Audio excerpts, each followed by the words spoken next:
Welcome to Behind the Competitor. I'm here with the legendary Jadi Tention, the super fighter. Thank you for making available time to be on this show. Absolutely. Being our inaugural guest and getting everybody to know about Maine, the martial arts network. Appreciate it.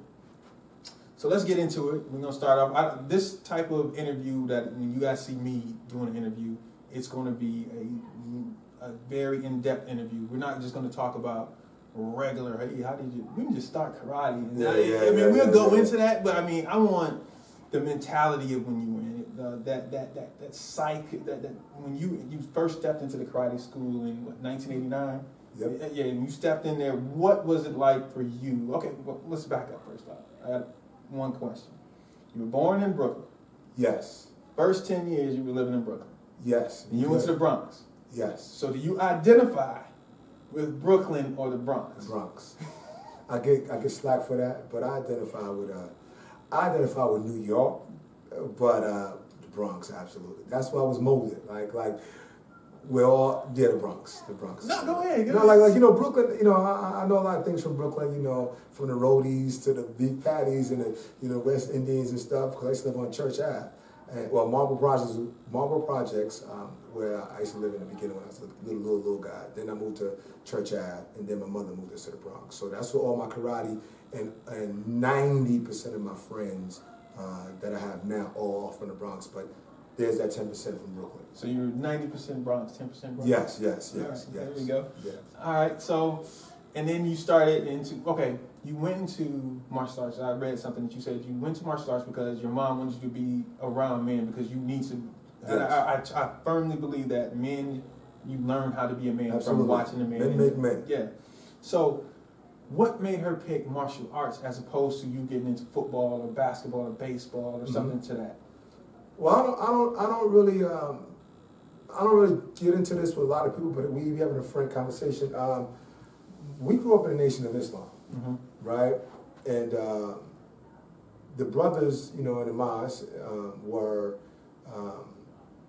they into martial arts because there a lot of them was around Minister Louis Farrakhan, and she felt like she was around him, and I remember certain times where he'll be like right there, and so they talking, and and she was like, Mr. Farrakhan. Yeah, okay. and she would be like, you know what, you know how to fight.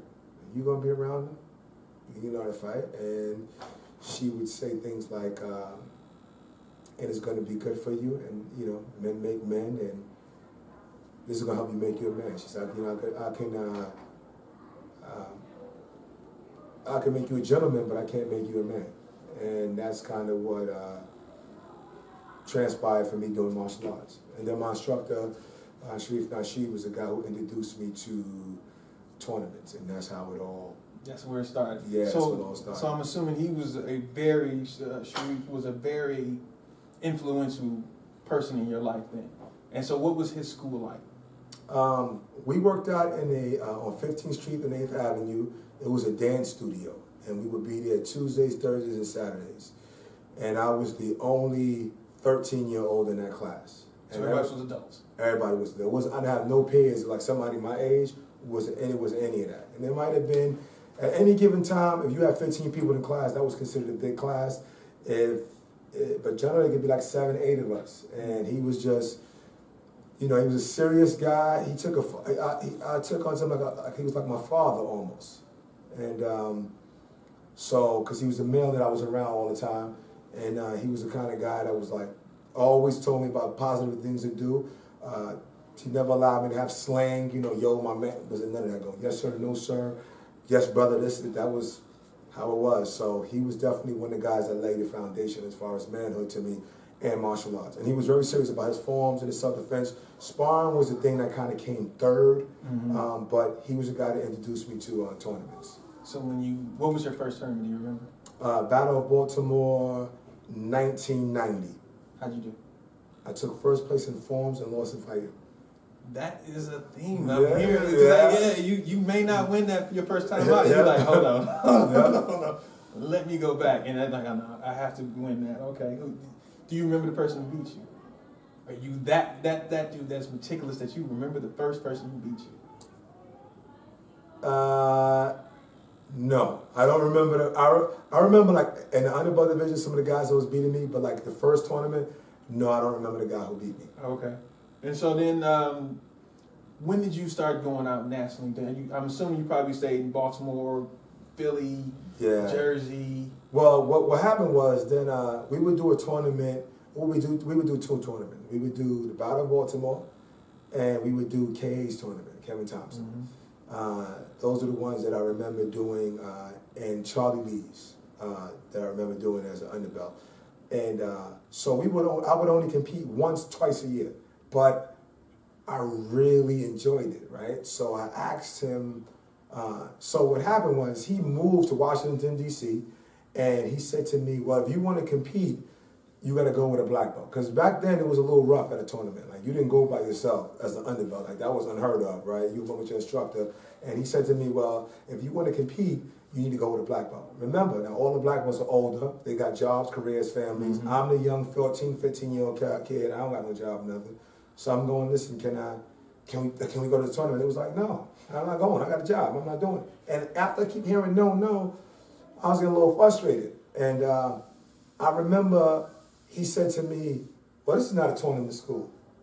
And if you want to go to the tournament school, I suggest you go to a place that they do tournaments." And that was like a heartbreaking thing to me because that was he was like my big brother, father figure. And I was like, I want to do it here, but he moved away. The ones that had a career. Hindsight being 2020, I look back at it now, those guys had careers, but I just felt like they wasn't investing in me. And my mother said to me, this was funny, she said, "Listen, is this what you really want to do?" And I said, "Yes." And she said, "Well, if you want to really do this, well, let me just skip one part. I didn't want to do it no more. I was like, I don't want to do this no more. And I was a red belt. I was 18 years old. So you were gonna stay at the school because they weren't doing it, or was it just because I didn't want to do karate no more?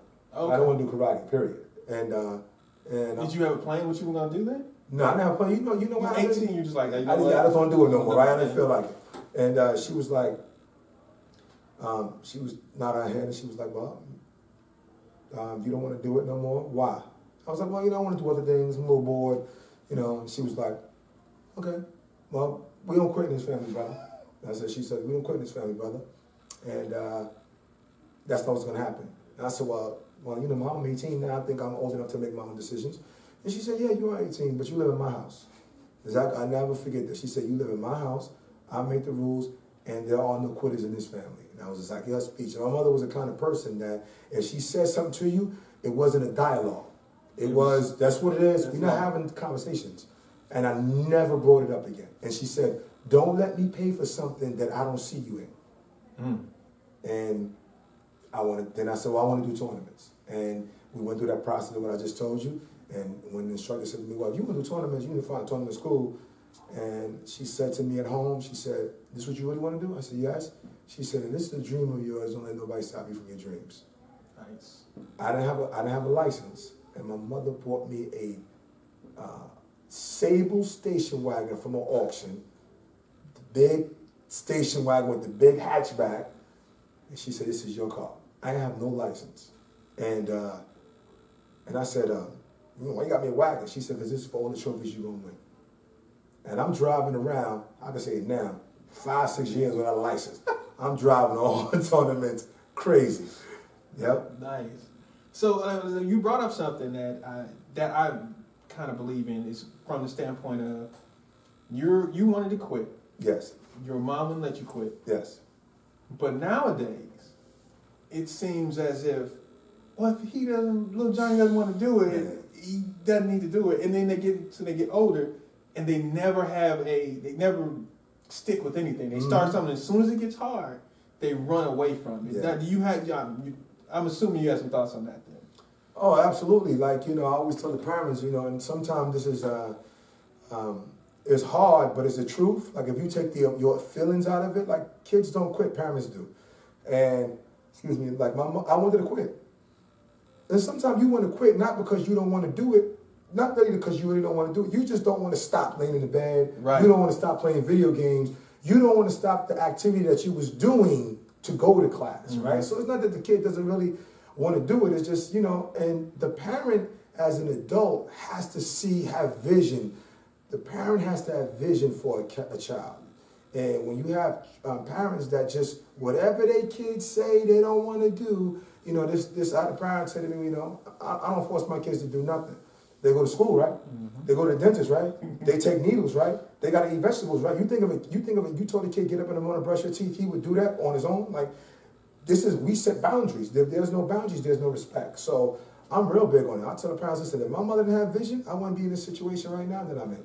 And I don't know no kid who's an adult who stopped karate who was like, yes, I'm glad I did. Not one. You know what I find more so? It's more so they stop when they're 16 or 15, they start coming, and then when they're 24, 25, they come back. Yeah. It's not the same when they're older. Your body's, yeah. And then sometimes you can't deal with the guy, the little chubby kid that kept doing it is the man now, right? Yeah. So, you know. He's walking around smacking you around the back fist and stuff.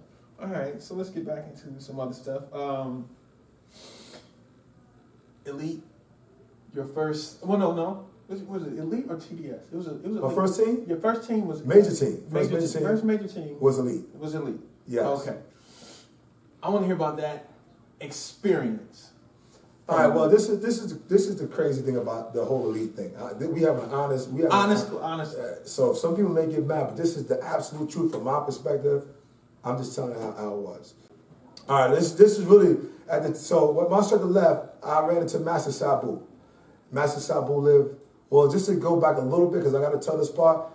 When my mother got me disabled, I went to a tournament looking for an instructor, right? I went because I didn't have nobody that could really give me tournament experience. So I went to this tournament, and I knew because I heard my instructor mention a guy named Tony Morrison. So I knew that name. So I saw a flyer on a train that it had a big apple, and it said Jesse Ray versus Tony Morrison. Right, so I'm going there like, okay, I want to see this fight.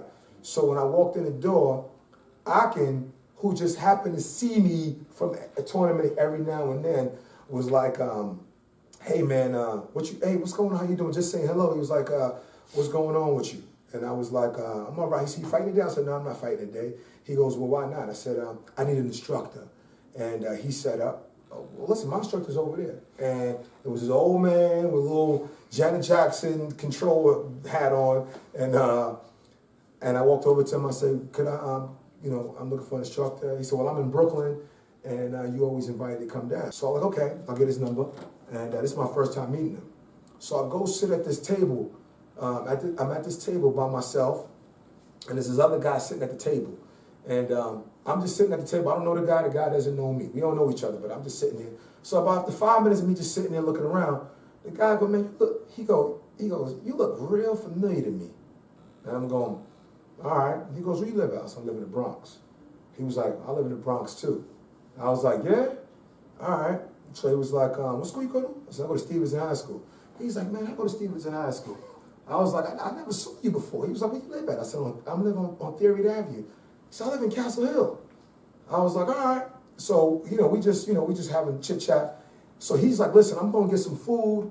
What's your name again? I said, my name is Jadi. So he sticks his hand out, he give me a pound.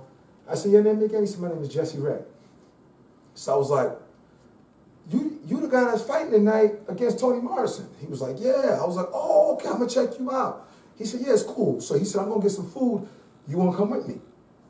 I was like, all right, I'll come with you. This is 1994. So I get up, I go with him. He's real cool. This is the first time I've ever seen him fight. He beats Tony Morrison. He looks real good. I'm like, man, this guy's nice. Crazy footwork. Yeah, beautiful footwork, right? So some of the best footwork I've ever seen, honestly. And then I said to him, can I come train with him? He said, I train in Castle Hill Community Center. So I'm like, all right, I'm going to come down there and train with you. It's cool. So I go down there. Well, I go to Brooklyn. I sign up with Master Sabu's. So I'm going to Brooklyn. And then one day I said, well, listen, this guy lives right here. Let me go visit him too. And I went over there, man, and it was him and this guy named Frank Jones. And, man, when I tell you they beat me up, man, he kicked my butt. And the funny thing was, the thing that I got love for him first because he introduced himself to me. and I didn't know him. He didn't have to do that. And he would just immediately say, he got a lot of potential. And he would always hit me on my shoulder and like, hey, you're going to be nice one day. He's going to be good one day. And I was like, yeah, I appreciate that. Went down there like a day later, beat me up again. This dude would keep beating me up, man. Like, just beat me up. But he would always have instruction for me. Like, you know, it was a rough workout, but he would always have instruction for me. And between training with him and Master Sabu, it just really, really helped me get better. Now, this is 94. I'm losing though. I'm still losing a lot of tournaments. And I remember fighting and losing. He would just always say, "You're gonna be good one day." And then one day, we go to try out for this team, Tower Isles. It was with Jerry Fontenez, Garth Benz. They had a team, and I'll never forget this. This is a true story. This is the absolute truth. We went there, and they told me that I could be on the team. They said that all I could do was wear a uniform, right? All you could do is wear a uniform. And there was some stipulation, like if you win like third place or something, you get your entry fee back or something like that. So I look at Jesse like, I'll wear a uniform as long as I can be with you, right? Because, you know, this guy was a guy that kind of, because Jesse really put me under the wing. And so they told Jesse it was one level that had a full sponsorship. And it was one level underneath that where like they give you like the hotel, the entry fee, but that was it. You didn't get no airfare, nothing. So Jesse was cool with it. And I'm very vocal. I said, can I ask you a question? And it was like a group, like 5 of them, they had full sponsorships. I said, I just want to know if Jesse has like this second level sponsorship, let's say level B, and these guys are level A, but Jesse beat all of them, how come Jesse's not on level A? I said, and I remember saying, I said, I'm not that good. I don't mind, but I don't understand why he's not on level A. And they told me to mind my business, and I talk too much. They was like, you talk too much, mind your business. And I was like, you know what, man, I'm just tired of all the disrespect. And I was walking by the door, and I said, one day, I'm gonna be that dude. I remember this clearly. And it was like this. And I left. Jesse left with me, and I was like, yo, Jay, you know what? I'm not fighting no more until I get nice. And he was like, nah, don't do that. You're gonna be good one day. He always would say that, you're gonna be good one day. I was like, nah, I'm tired of disrespect. They always fronting on me. You know, they always call me Jesse's man. They don't even say my name. They always say Jesse's man. And he was like, yo, Jay, don't do that. I said, Jay, I'm not doing no tournaments. All I'm gonna do is train a different way. The next time they see me, they're gonna have some respect for me. He's like, I would like you to be out there, but I'm not gonna stop you. But I'm still training with him, right? But I'm doing extras. I'm going crazy with Matt Sabu, 1,000 kicks on Saturday. I'm going crazy with Jesse. I'm just in there, right? And 8-9 months passes, Charlie Lee's tournament. We get there. I'm fighting. I take first place. I'm fighting pretty good.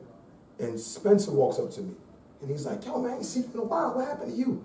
And I said, oh, you know, I just, this is the first time me taking first place at like a serious tournament. And I'm like, no, I'm just, you know, I just been away, you know, trying to, you know, train. He's like, no. Like, what happened to you as a fighter? Like, you're a new fighter. And I was like, oh, man, I've been training, man. You know, I'm just trying to get better. He's like, yo, you look really good. I was like, thanks, I appreciate that. He says, listen, I'm making this team called Team Elite. And I would like you to be on it. And I was like, yeah, right. All right. He said, listen, give me your number. So I gave him my number, my address. Charlie Lee's was in March. I ain't heard nothing from Spencer until September, October. I'll go to my mailbox one day. It's a plane ticket to the Diamond Nationals with a uniform and a red bag. No call, no nothing. You just go out. out. I was like, yo, he's serious. Just got the ticket. We all got the ticket, and that's how it all started. That's how Team Elite, when I got on, it all started. Now, how long were you on Elite? I was on from 97 to 98. The end of 96, which was the last tournament of the year, so you really can't count that, to 98.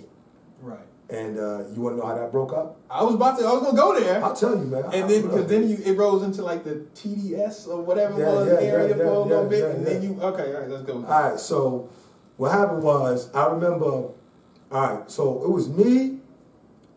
See, there's a lot of drama with the team, right? But it's a true story. But it all goes, and it's kind of funny because it's what, 20 years later, and there's still type of stuff going on. Yeah. Nothing has changed. Yeah, it's crazy because really it was Hector Santiago, Jesse Ray, Frank Jones, Akin Williams, those are the 4 that was on the team, right? And me and Heck trained a lot together.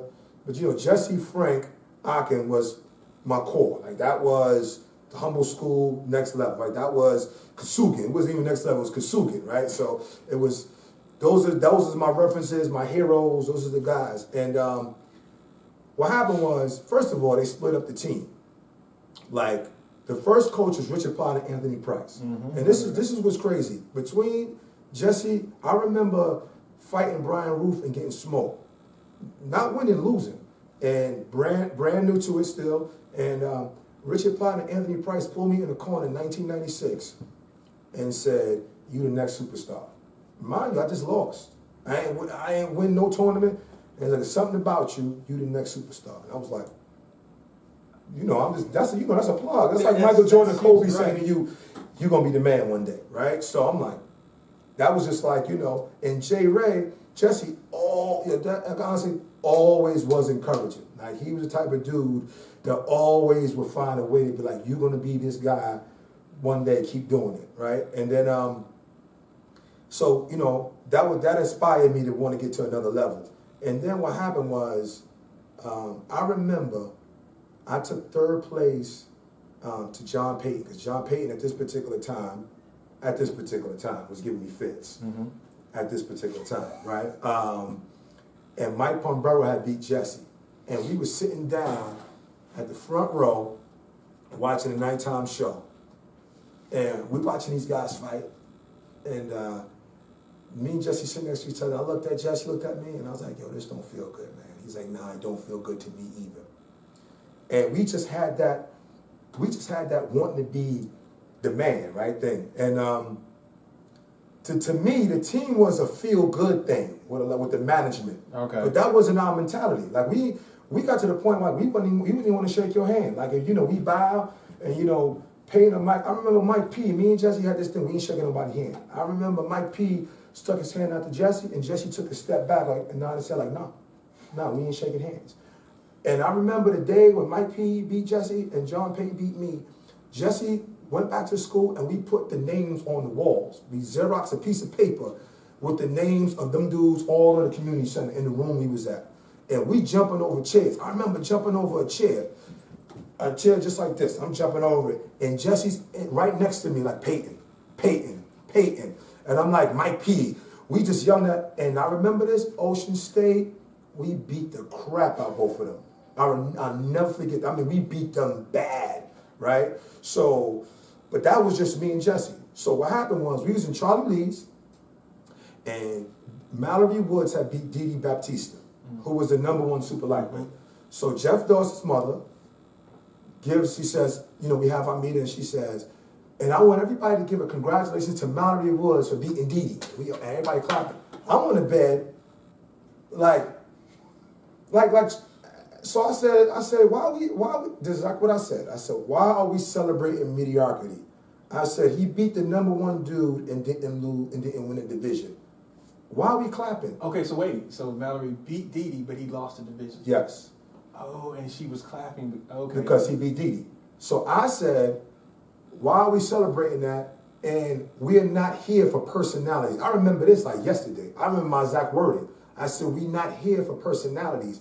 Nobody's sponsoring you for you to beat one guy. Right. You here to win the event. Mm-hmm. At least that's what my mentality. That's from the tree that I come from. Jesse Akin, I'm the kind of dude. That was the language in the room. At the end of the day, if you're not the one holding up the grand champion, that was the language in the room, man. That was the language in the room from the dojo. I remember like we here to everybody get it. There wasn't no we cool. We didn't want to shake hands. Mm-hmm. Mind you know, these kids we see every other weekend. So the mentality from that group, that New York, Bronx, Brooklyn thing was, listen, big shark eat little shark. There's only one in the water, right? Yeah. So I said, why are we celebrating that? Why are we celebrating mediocrity? And why are we clapping? We're not here for individuals. We're here to beat everybody. He should have beaten everybody, not beat Didi and then lose. The next tournament, I received a letter right before Ocean State that said, I'm not a team player, basically, and I have been released. Now, prior to that, I had keys to Spencer's apartment. in Baltimore. I would literally go there and watch all these tapes that he had in his apartment while he was away. Like he let me use his red car, and I would be there. Not every time, but I had access to it. Mm-hmm. So I don't know if I had keys like to take home, but I remember me staying in his house having the keys. So I'm like, you know me enough to leave me keys. You should have called me if you had a problem. Right. I never got that call. He blamed it on Gerald. Gerald blamed it on him. That's just a real story. Gerald never said the whole thing. Spencer never. Everybody put it on everybody else. Jeff Smith called me. He was like, I'm the coach. I don't know why they would let you go. That's crazy to me. He's like, Jadi, that's one of the worst moves that they ever did. Now, I go to Ocean State because this happened in Charlie Lee's. Mm-hmm. Ocean State is the next event in April. I walk in. Mike Conrad's like, man, I need a third man for teams. I don't know if Elite will let you fight. I said, I ain't fighting for them no more. He was like, you're not fighting with Elite no more? I was like, no. You want to fight for TDS? I was like, come with a sponsorship? He was like, yeah. I was like, yep. And they handed me a uniform right there on the spot. And I went and shook his hand, and stick your hand out, he did this to me. And I felt like, oh, you think you don't need to shake my hand? I'm going to make you pay for it.